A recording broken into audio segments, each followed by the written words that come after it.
All right, thank you so much. And Diva was mentioning, people need that break. Well, this is what we're discussing is mental health, and it should be, and it is for many people, at top of mind during this pandemic. We've just passed that 1 year mark. We're going to try Dr. Jonathan Douglas again via Skype. Good morning to you, Dr. Douglas. Can you hear me? I can. Thank you. There we have it. Okay, I wanted to ensure that we got this conversation in here because it is ever so important. If we could bring up the stats first, and I want to begin with these numbers here. This was done by the Canadian Mental Health Association, and you could see the comparison between May 2020 and February of 2021.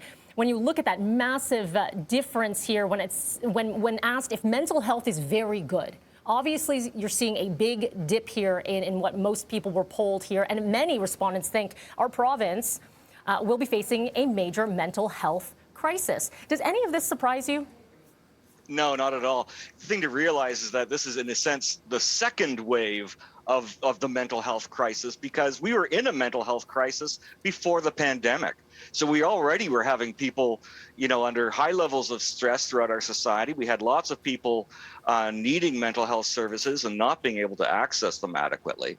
And of course, this is simply making things much, much worse. The demand is going up.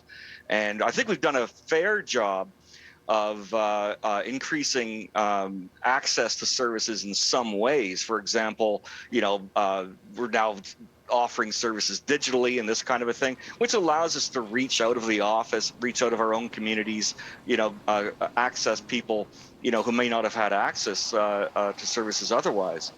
But, the funding is still problematic and waiting lists are going up. It's still a major problem, and it's going to get worse. And Dr. Douglas, you're touching on a perfect point here. We're looking ahead to Ontario's budget for 2021.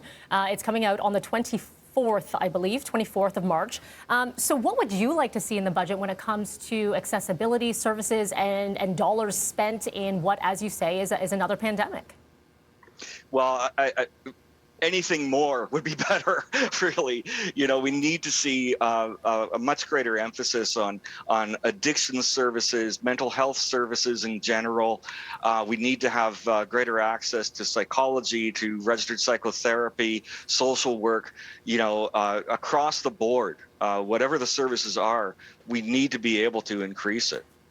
Dr. Douglas, when we talk, we open up our phone lines and our comments to our viewers, as we love to engage every single day. And there are always questions and comments about mental health and how people are feeling isolated right now.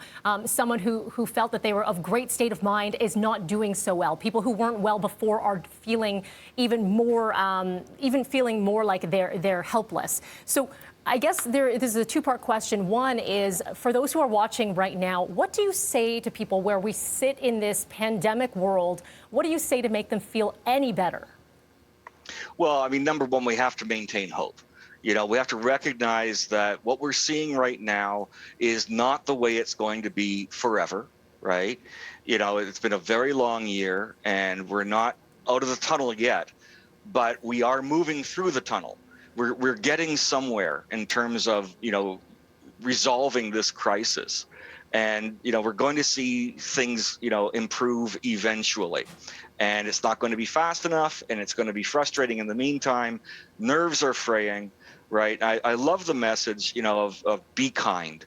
If we can simply, show patience for one another, reach out to one another, try to maintain those human connections, try to be, spend time outdoors. That seems to be one of the most important aspects in terms of maintaining mental health, is get out of your apartment, get out of your, your house, and just spend some time in the outdoors. And that's a big, big help.